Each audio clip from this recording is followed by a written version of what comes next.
So that was a prayer for the mission of the church. And we are gathered this morning as the church and to learn how we can be even more relevant in our mission of the church to our context. And we are very honored to have with us the Reverend Dr. Richard Morrison.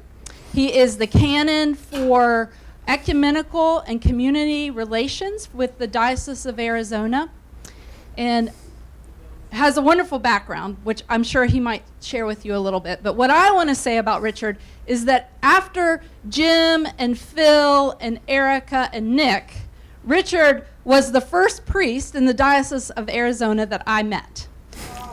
Because even before I started here at St. Barnabas, I'd moved here, and Jim said, well, why don't you go to this meeting that Richard had invited us to? And it was a report out on from an organization called Town Hall.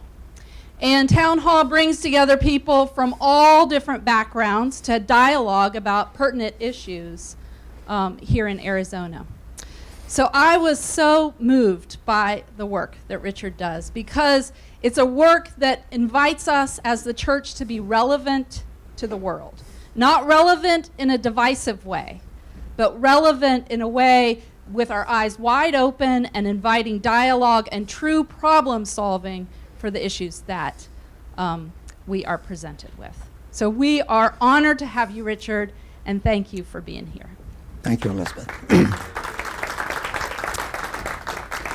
Well, good morning. The first thing I'd like to do is invite your sound check assistants. Chad and I did a little sound check, and he said he thought the volume was about right, but if it's too much or too little, I'm sure adjustments can be made. Chad is hovering to make sure everything works just right this morning. Thanks for having me this morning. The genesis of this outreach, this particular program, was in a conversation I had with our bishop, Kirk Smith, late last year, in which he was reflecting on the impact of a slideshow presentation that was made at our diocesan convention in October. It was a slideshow put together by researchers at the Morrison Institute of Public Policy at ASU. Now, my last name being Morrison, you might guess that I have something to do with the Institute, and that's correct in the sense that I'm on the advisory board, but I don't work there. I'm not responsible for its research agenda. I cannot vouch for the accuracy of the research. I have, in that sense, very little actual connection with the day-to-day operations at the Institute. But somehow or another, the bishop found out that important research was underway last year with respect to changing demographics and other properties of our state, and he decided to invite some of the researchers from the Institute to present to the convention. Now, I'm imagining that some of you were present and saw that slideshow. Is that true? Were any of you at the convention? Of course, the chancellor was, of course. But this poll result confirms the bishop's wisdom in taking this show on the road, so to speak. He knew that there were important thought leaders in every congregation who were not present on that occasion. And he felt it was vital that the implications coming out of this data be a part of a continuing conversation in all of our congregations within the diocese. Because action plans, for the most part, are going to be generated at the local level. So that's a nice segue to make a point that I need to emphasize at this juncture in terms of what this presentation is and what it is not. First, I'll tell you what it is not. It is not an implication or a suggestion or manifestation of any sort of diocesan mandate. It's not like the diocese is starting a new program that everyone is expected to adopt and implement. It is not that at all. The bishop recognizes, we all recognize, that every congregation has its own history of outreach to its community and to the larger world. A lot of thought and effort has gone into organizing existing outreach programs it may be appropriate and indeed necessary for the welfare and the health of our communities for all of these programs to continue. But there is at least a possibility that as we go through time, looking at the data associated with changing demographics would affect our thinking about, one, what our priorities ought to be for outreach, and two, how we ought to go about serving the purposes that we have agreed upon in terms of our outreach efforts. I am certainly aware that St. Barnabas has a rich history of outreach and a plethora of programs, all of which I'm sure you have agreed are important, or you wouldn't be doing them. So this is not designed to change your sense of priorities. But if, on the other hand, you see anything here that affects your thinking and causes you to imagine that maybe there are other ways of doing things through more effective collaboration, maybe you could even be a catalyst for encouraging others to get involved in some of your existing outreach in ways that would maybe free you up to take on something else because you recognize there's still something else you'd like to do, then the conversation that comes out of this program might serve the sort of reevaluation process that I mentioned before. So what it is, I told you what it's not. What it is a conversation starter. It certainly proved to be that for the people who were at the convention. There were some takeaways for people who attended the convention that people talked about for days. They were frankly shocked and surprised by some of what they learned there. Now, maybe none of you will learn anything today, but I imagine there's something here that will get your attention. So let me get into this now, and with just one more word of preliminary explanation. Our researchers from the Morrison Institute showed a great many more slides at the convention than we have time to show you today. In fact, there was so much material that the convention had to be broken out into 3 different groups in order to, logistically handle all of it. So I have, I have selected some slides to show you, but it's not the whole program.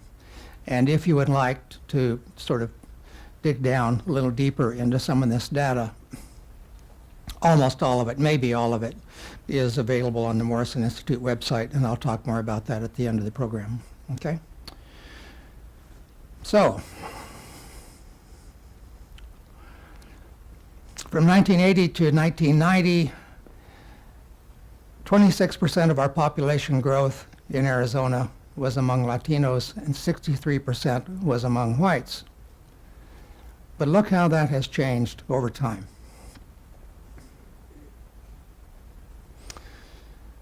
According to 2014 census estimates, 44% of Arizona's population is non-white, 31% is Hispanic, and we're moving toward a majority-minority population, but this is especially true of Arizona's children.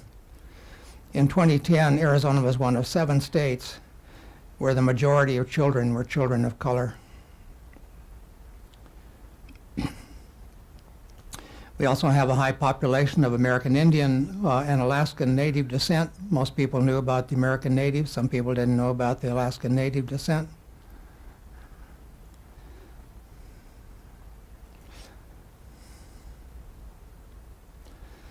The racial generation difference gap in Arizona is pretty pronounced, particularly among younger people. And a comment here that the researchers like to emphasize is that undocumented immigration, though it's been an important factor in the rises of Arizona's Latino population in the past 2 decades, it is not expected to be an important factor or the primary factor in terms of the growth in Latino population in the decades to come, because most of the growth is expected to come from births in the U.S. and not from immigration. And nearly all of Arizona's youngest Latinos are already citizens.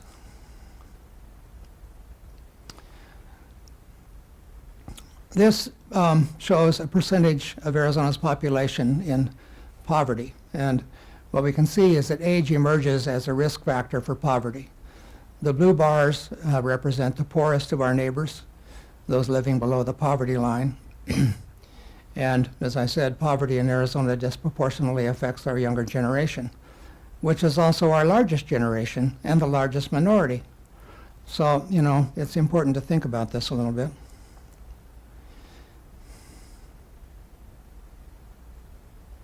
I'm sorry if I'm moving a little too fast. I will just pause to say I'm going to be showing some slides that take quite a bit of attention to really grasp, particularly when I get into some of the graphical depictions.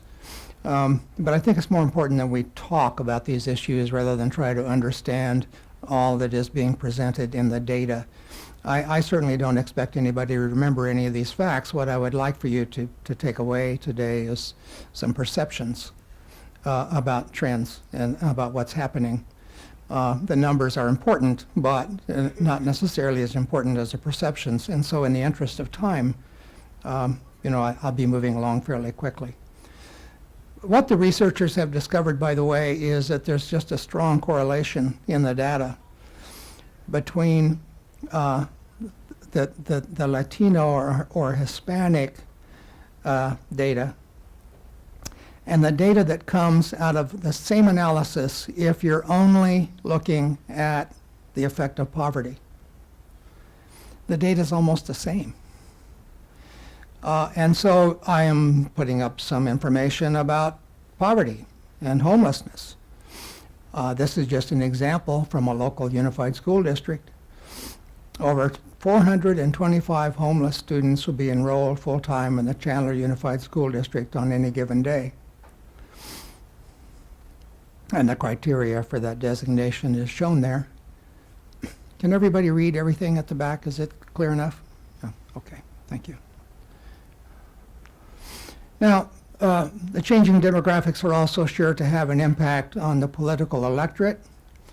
We have some information to show you from the Center for American Progress. And it, of course, shows that the fast-paced minority growth coupled with slower negative growth among non-Hispanic whites will have a substantial impact on the eligible voter makeup of Arizona.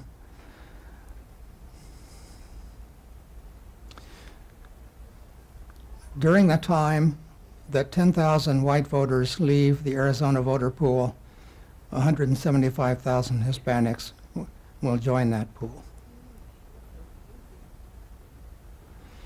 Here's a little more information on poverty, median household income, and so forth. Notice that things are not necessarily getting better. For Hispanics, in 1999, 24.5% were considered to be in poverty according to the definition at that time. In 2012, 29%. And if you just want to look at the median household incomes, maybe the difference doesn't strike you as being huge, but you know, when you're sort of on the margins in your household for whatever the reasons may be, every dollar counts, of course. So what we've seen so far is that our population is increasingly more Latino, young, and that many of them are growing up in poverty. And of course, poverty alone has several impacts on health and education. During childhood, poverty may compromise health in so many ways, such as low birth weight and malnutrition. Not getting the right kinds of foods, of course, contributes to a deficiency in micronutrients. Sometimes not being able to get out on the street affects children in psychological ways. Poverty may also have a long-term educational impact. So I'll just summarize some of these things on the screen.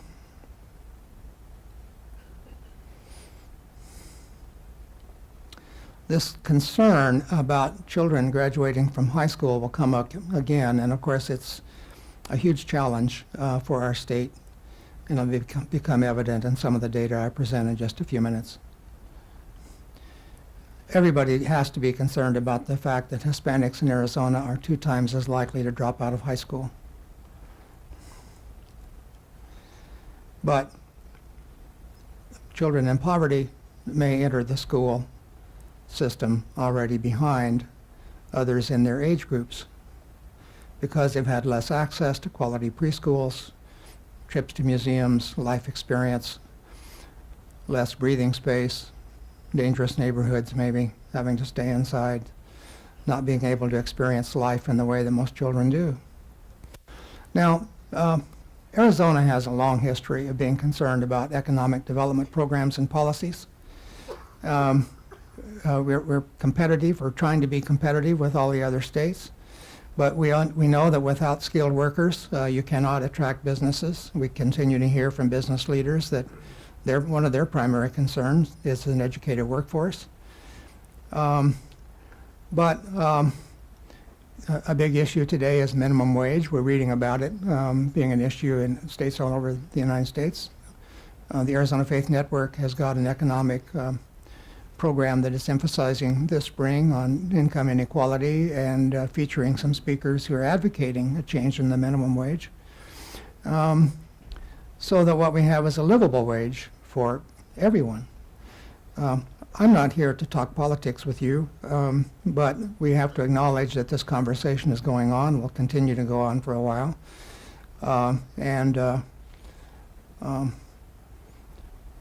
I suppose, quite apart from the minimum wage, one of the things that a lot of people are concerned about, I hear about it all the time, is how many young people are growing up in our school systems and going through our universities and then leaving the state.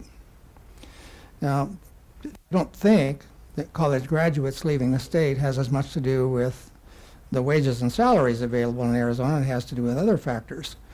But we're not going to be able to attract businesses if we don't have a skilled workforce. And we have to concern ourselves with the Hispanic youth that are dropping out of high school, and we have to concern ourselves with talented young people who are leaving our state. But that's a larger conversation than I have time to coordinate this morning. But a poorly educated population yields an unskilled workforce, and one of our researchers is concluding that it also affects our ability to attract businesses. Now here's a characteristic, well, you can read for yourself, employment and earnings by race. This data is from the Department of Labor. It's national data. This particular slide is national data, but it mirrors Arizona trends. And it gives us a nice look at employment and earnings by race.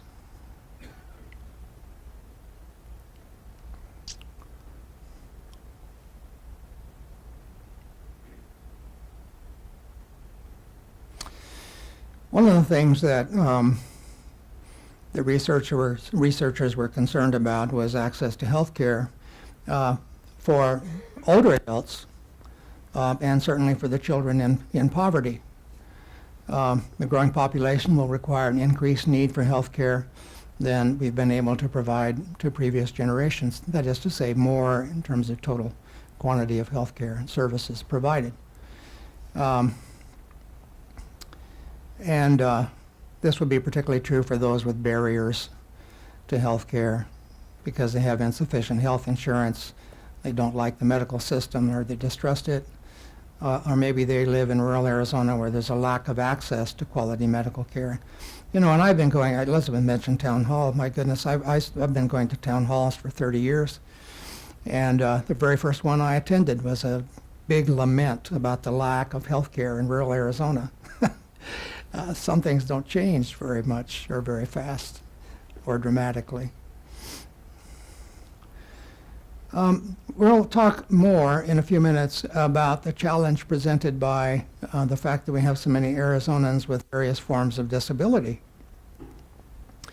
But healthcare will be impacted by the 12.2% of Arizonans who are living with disability, and what I think shocked most people at the convention was this comment that the second largest minority group in Arizona consists of those who have disabilities. That is to say, stated differently, if you aggregate the numbers of everybody in Arizona who's got some form of disability, and we'll deal with that in more detail in a few minutes, they constitute the second largest minority in the state. And even more dramatically, if you look at worldwide data, persons with disabilities are the largest minority in the world.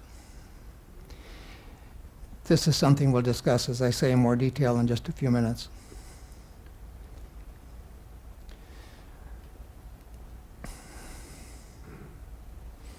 So where are we headed in terms of population by race and Hispanic origin? This graph shows the numeric change in the projected U.S. population by race from 2000 to 2050. It's expected that nationally we'll have 97.2 million more Hispanic neighbors by 2050.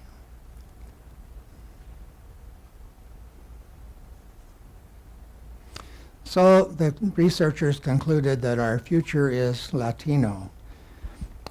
One of the things that they want you to know and remember, I think, is that 97% of Latinos 5 years or younger are already U.S. citizens. Arizona will be a majority-minority state by 20 or 30 or so.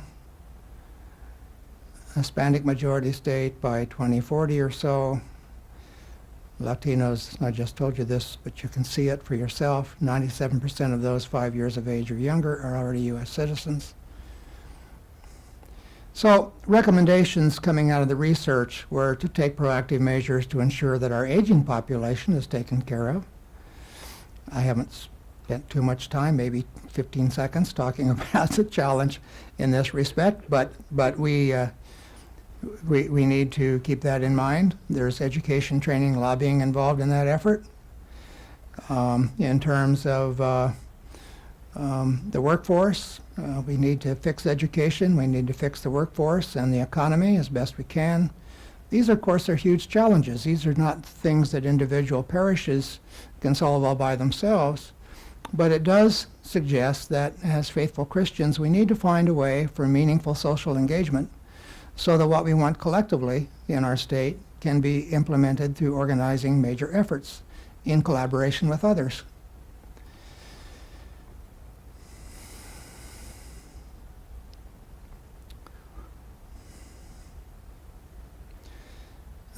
There are things that could be said about each of these things, but I'm looking at the clock and thinking I should move on. We need to continue to support businesses and organizations that provide services for Spanish-speaking consumers. That includes all the commercial establishments that you would imagine, government offices, recreation access, but it should also include places of worship. And here we pause to emphasize that within our diocese at the moment we only have 7 Spanish-speaking services in the Diocese of Arizona. And most of us are aware that others have been tried, and tried successfully actually for some period of time, but then a Spanish-speaking priest moves on, or there's some other local change, and then the service is no longer available. We had one at my church at Epiphany in Tempe for many years, and was very faithfully attended by a loyal cadre of Spanish-speaking members of the church. And you know, it's not like all these people spoke only Spanish, but part of what the church is trying to do is respond to the expressed preferences of people. Given their cultural orientation and their first language, they would prefer to worship in Spanish, so that the worship experience is more of a magnet, it's more popular, it's more nurturing for them and for their families if they can worship in their first language. I have noticed that since we stopped having the Spanish-speaking service at Epiphany in Tempe, there seems to be only one of those several families that used to come every Saturday night for the Spanish-speaking service that's still active in the life of the congregation.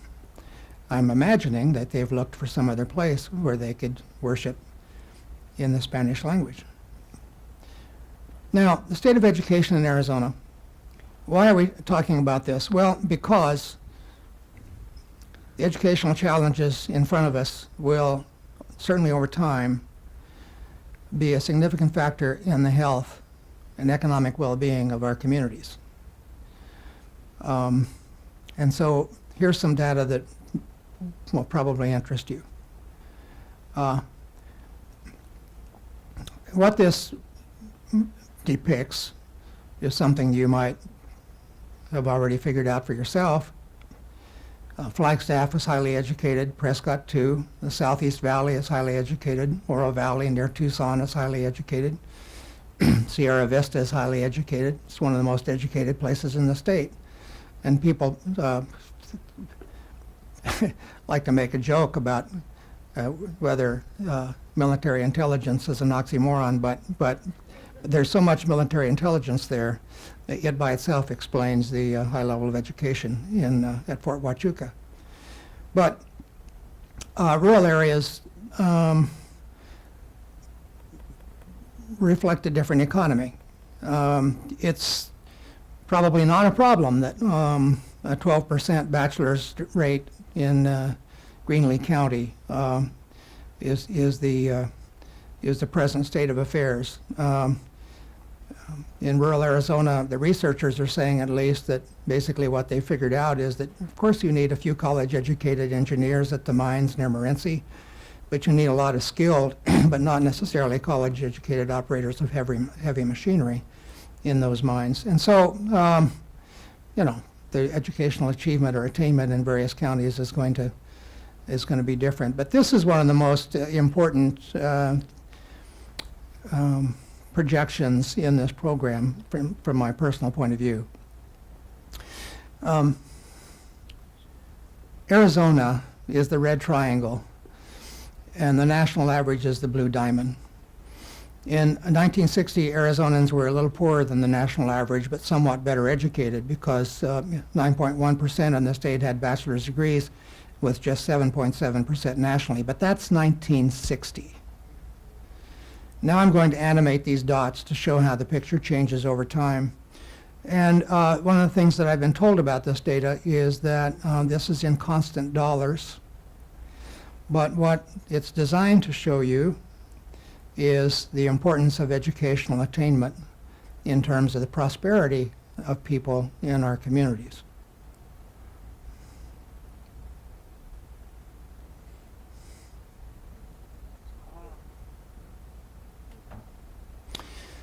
So what we just saw was Arizona's trajectory of education and prosperity over the past 50 years. If you take away the other states and just look at how our state performed versus the nation as a whole, this is what you see.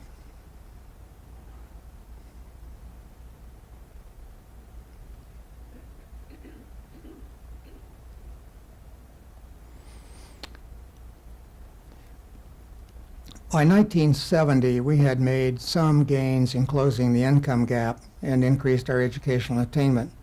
In 1980, we were just holding our ground on income, while our education is still above average. It's not rising so rapidly. By 1990, our income has started to slip significantly against the nation, and our educational attainment has dropped to the national average. Sorry, I didn't mean to do that, but I'll move on. This graph illustrates the classroom spending per pupil for the states. The red bar is the national average, and we are at the bottom. We're not at the bottom according to every measure and every method of assessing classroom spending, but according to this particular protocol and that the researchers used, we ended up at the bottom. And what they would like for us to keep in mind is that in terms of economic development, we are in heavy competition with the other 49 states for things like Tesla factories. As you can read for yourself, the governor and others are trying to figure out whether we can improve our position by moving money from administration to the classroom. The researchers took a look at that, and they discovered that if all administrative expense was moved to the classroom, we would still rank 47th in the nation for per pupil classroom spending.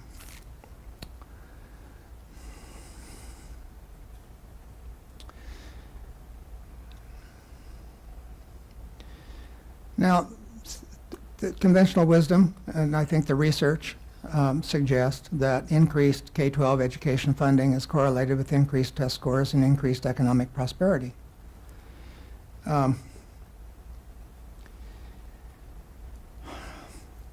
States that spend more on K-12 education tend to have better educational outcomes. I guess that's saying the same thing in different words. And they have more robust economies, according to the researchers. The correlations are pretty convincing, but of course there are people who would say, well, correlation is not proof. Correlation is not proof. That's true, but what the researchers are trying to point out is that correlation is like a, I don't know, circus barker or something. Hey, look over here. We have something to show you, something that should get your attention.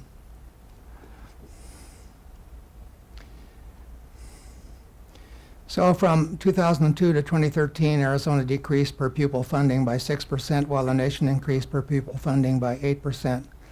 It puts us 29% below the national average. It's a big number required to bring us to the average. It would require each taxpayer, or not each, but the median taxpayer, to pay $500 or less to bring Arizona to the national average. This is what the researchers found. Nearly 8 in 10 Arizonans feel the state spends too little on K-12. The majority would be willing to pay more, not $500, but $200. And so people are concerned. People are concerned about the status of our educational achievement and the level of attainment. Now, there are those who would say, actually, what this data proves is that we're getting more value for our educational dollars than other states. And the way you reason to that conclusion is to see that we're at the bottom in terms of per pupil funding, but we're nowhere near the bottom in terms of educational attainment. So in that sense, maybe we're getting really good value. But if what we want to ensure is that we have a skilled workforce, that requires a careful analysis in its own right in terms of meeting the needs of our employers and potential employers looking to relocate to Arizona. With respect to Latino students, there are some signs of success, but they are still an untapped resource.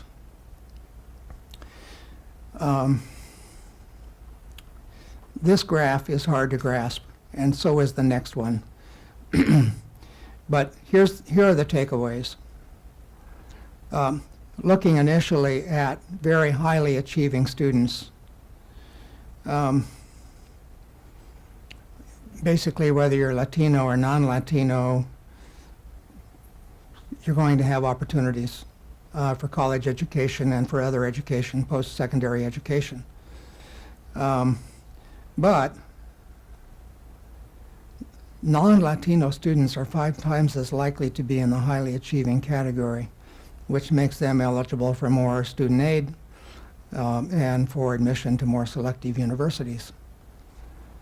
But the takeaway that the researchers identified is that we've done a good job of providing opportunities for kids who are really at the top of the academic ladder. We've still got a lot of work to do in bringing college-eligible students up to speed, and there's a large percentage of our future workforce that is still dropping out of school, and this is a great concern. So here's what the researchers concluded, and they could give you a great deal more data to support these conclusions. I just have to beg your indulgence here because I'm jumping to conclusions without showing you all the reasons why the researchers concluded this way. But Arizona's education gap is primarily about poverty.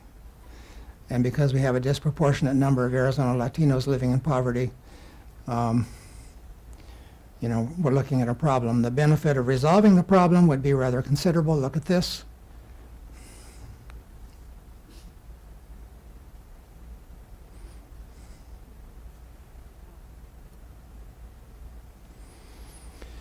Certainly change is possible. Change that could bring substantial results for the state as a whole. And certainly there are countless success stories among Arizona Latinos and families. We all know some. But I think I've identified a major area of concern. that will continue to hold our attention for a while. Now, I said I would offer a little more information about the disability data.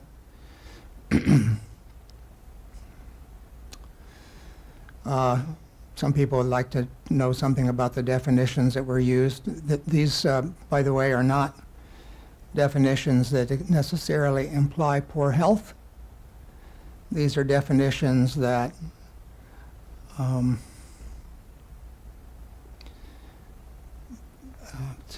they may be related to poor health, but there are all kinds of disabilities. But what we start with is the definition that we're talking about a mental or physical condition that limits a major life activity. There are so many different kinds of disabilities, and most of us will be a part of this group at some point in our lives, even if only for a short time. Developmental disabilities are acquired before the age of 22, and here are some examples. And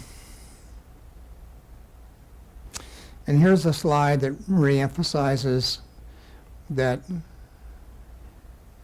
people with disabilities constitute the second largest minority group in Arizona.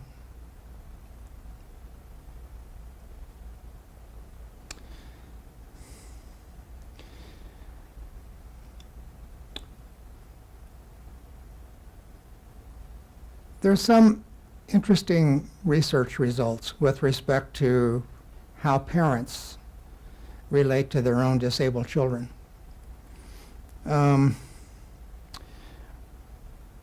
First of all, the researchers concluded that many of us, maybe most of us, have lower expectations for children and adults with disabilities. And of course, that affects goal setting for these individuals. Higher parent expectations are associated with better student outcome, lower suspensions, less bully reports, more opportunities to participate, and more opportunities to make decisions at home.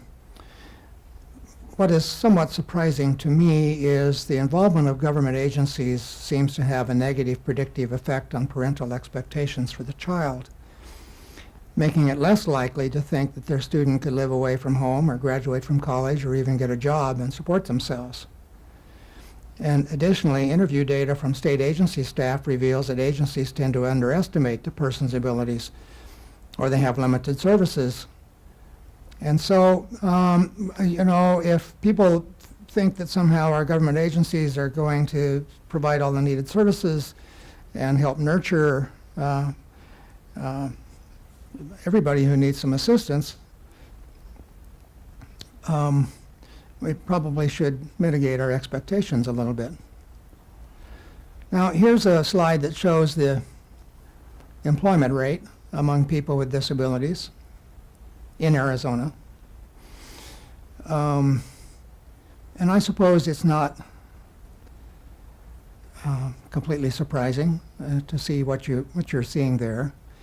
But the employment rate for people with disabilities has not improved since the passage of the Americans with Disabilities Act in 1990.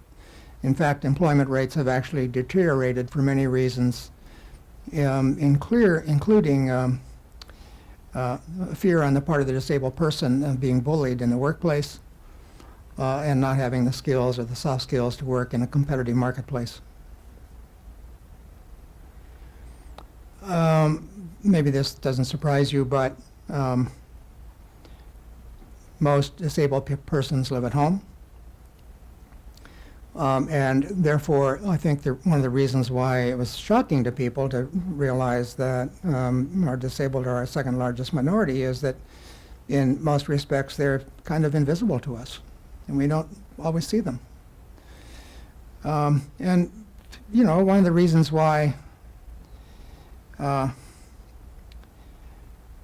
there's so much emphasis on helping people achieve independence and be able to live in their own space is because disabled persons believe that they can be happier if they can feed themselves and pay their own bills and try to get their clothes on by themselves and get a pet. This is a typical commentary from people who explain why they would like to live in their own homes.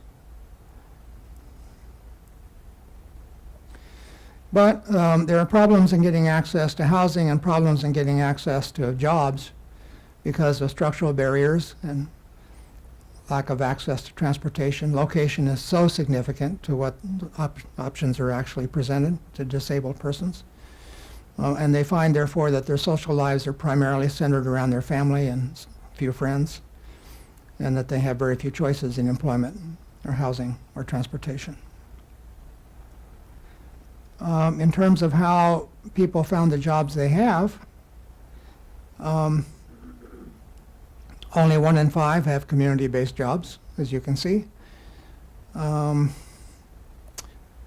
Rural areas are twice as likely to hold community-based jobs as urban areas, but transportation retains a significant element of importance in terms of access. That's the end of my slideshow, but it's not the end of our conversation, I hope. I just wanted to kind of run through these as quickly as possible to give you a sense of what's happening. Remember that the theme of our convention was "Who is my neighbor?" And this demographic suggests that for a lot of us, our neighborhoods are going to change a bit over the next few decades. And the challenge of the church will be to sort of prepare for that, be ready for that, to be a meaningful presence and so forth. I mentioned early on that I was thinking that collaboration in our outreach efforts is very, very important. And you know, again, Elizabeth mentioned the town hall 2 years ago that was on Arizona's vulnerable population. And I went on the road with the town hall staff and made several visits around the state after that meeting to talk about the recommendations that came out of that event. And certainly one of the strong recommendations was that we all look for more ways for effective partnerships with other community-based organizations that are interested in some of the same things that we are.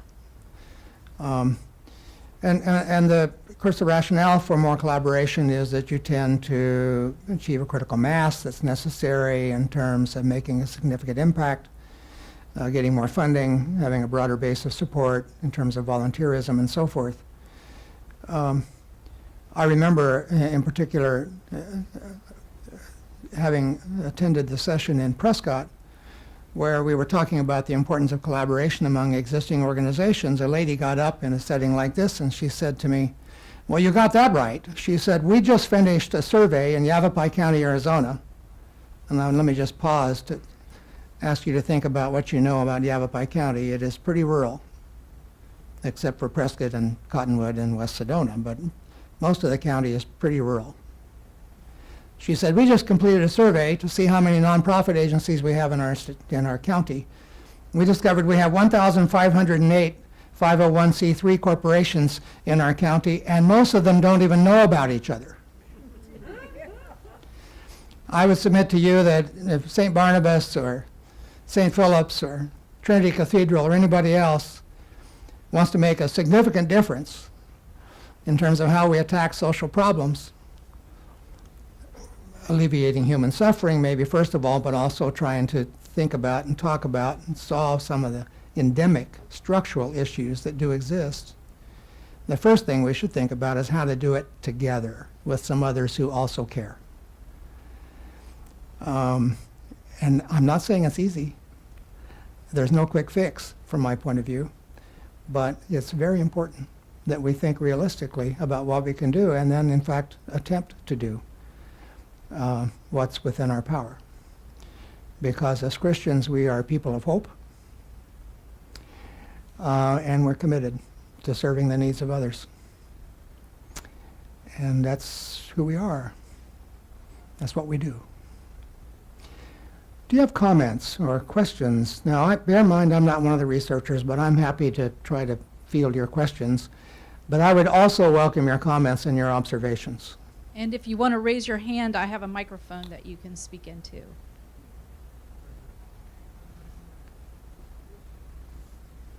Yes, Brian. Yeah, say your name, Brian. My name is Brian Mering.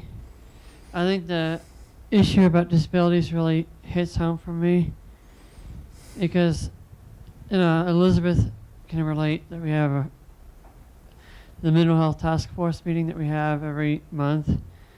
And, I think we should all learn to get involved in that organization. It's based through NAMI, National Alliance for Mental Illness. Thank you, Brian. And in that respect, the diocese also has a disability task force, and it's got resources available for local congregations as well. Your clergy staff can certainly put you in touch with that. Other comments?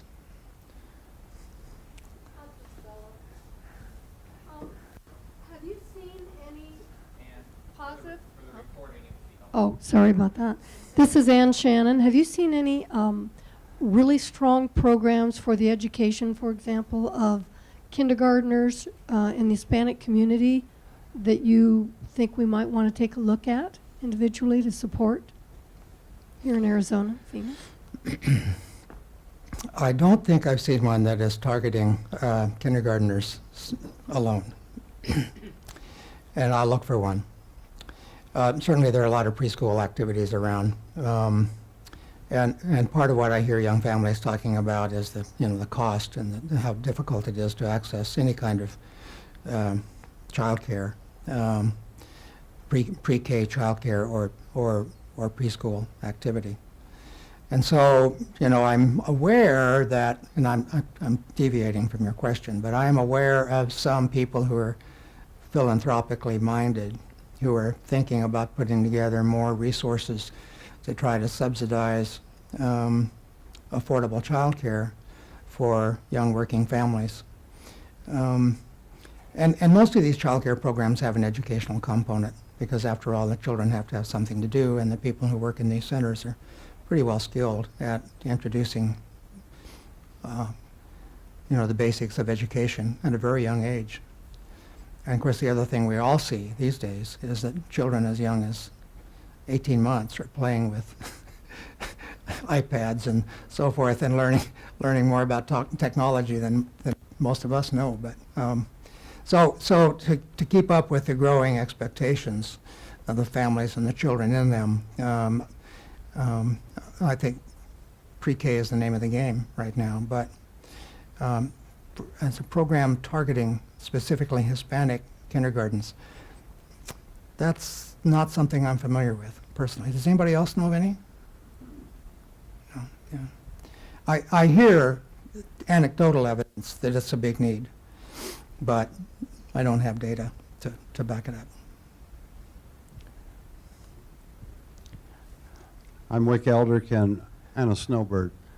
I'm intrigued with your comments about the need for qualified workforce, and there seems to be a lot of discussion in other states about the same issue. And it gets down to the question, do we really need to have a lot of our high school students focused for college, or can there be much more done with on-job training that produces the kind of skilled labor that many businesses want? I'm from New Hampshire. One of the big needs that we hear from our employers is that they need young people who can operate the particular kind of machinery, or I should say programming the machines to make the product. And so you get into a very specialized area, and the trick is to catch these young people at a very opportune time in their career and show them what the options are, and tell them that, well, no, a college education isn't what it used to be, because skills, trades, crafts are just as valuable, and we're seeing more of that in our environment. I'm very receptive to that comment, partly because I am personally a product of what used to be called the vocational education program in the secondary schools. In my case, it was an agricultural program, but by the time I graduated from high school, it expanded into other areas of endeavor, including industrial. And if you fast forward to the present day, one of the most intriguing realities that has been researched and published by a very prominent Harvard professor of education is the finding that people who are in career and technical education today, which is the new name for vocational education, students who are in career and technical education today have a higher graduation rate from high school than those who are on the academic track, because they learn something about their ability to perform, goal setting, achievement, the satisfaction associated with it, and so forth. So I'm resonating with your comment personally. Any other? I don't know how much time you think we should leave for transition to the service, Elizabeth, but Well, let's take one more question. okay, all Are right. there any other? Was that you? No, that wasn't you. Any other questions?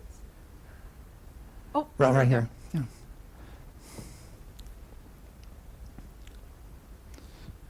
I'm Judy Nance. I have a lot of thoughts about your presentation. I think this is not just a simple answer, as you said. We're one of the border states. I worked in public health. I know the impact on health. But I also think discipline is a major issue, because I'm hearing from teachers that they're having a terrible time keeping discipline in the classroom so that they can teach. And I think that starts in the home. My other thought is the election that's coming up, taking trust fund money. I'm wondering what the impact would be if we get that passed. Why don't we ask Bob Robb to tell us?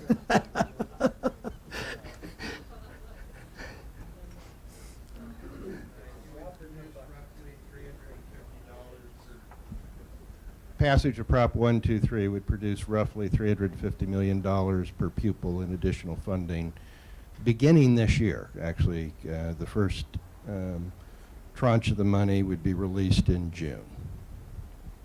It would not affect our relative ranking compared to other states. To do anything meaningful in that respect would require, as the slide indicated, billions of dollars, not hundreds of billions. Well, I want to thank you all for your attention. I hope that it's given you some food for thought. thank you so much, Richard. And as I indicated, additional information on each of these subjects is available on the Morrison Institute website.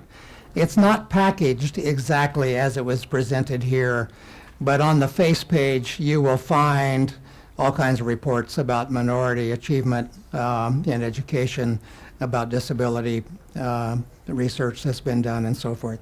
It's not hard to find. And Richard will be joining us in worship at the 10:15.